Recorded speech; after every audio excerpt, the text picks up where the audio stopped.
ପ୍ରକୃତିର ଦାନ ଜାମୁକୋଳି ଗଛ।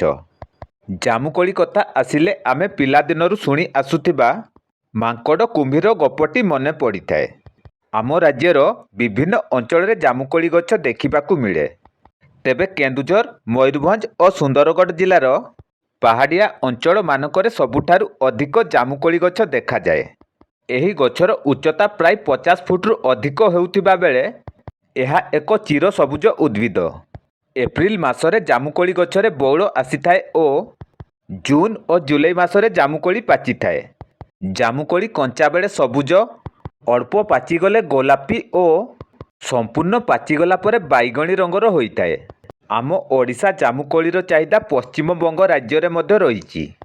ଜାମୁକୋଳି ଖାଇବାକୁ ଯେତିକି ସ୍ୱାଦିଷ୍ଟ ସେତିକି ଉପକାରିତା ମଧ୍ୟ ରହିଛି।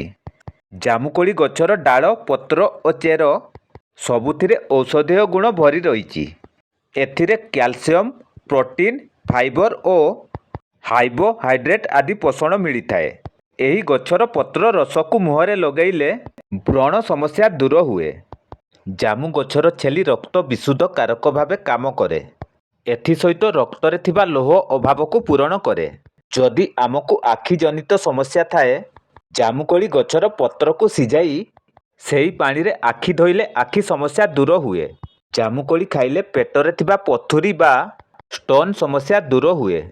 ଯଦି ଆମକୁ ସୁଗାର ଜନିତ ସମସ୍ୟା ରହିଛି, ଜାମୁକୋଳି ମଞ୍ଜିକୁ ଚୂର୍ଣ୍ଣ କରି ଏହାକୁ ସେବନ କଲେ ସୁଗାର ଜନିତ ସମସ୍ୟା ହ୍ରାସ ପାଇଥାଏ।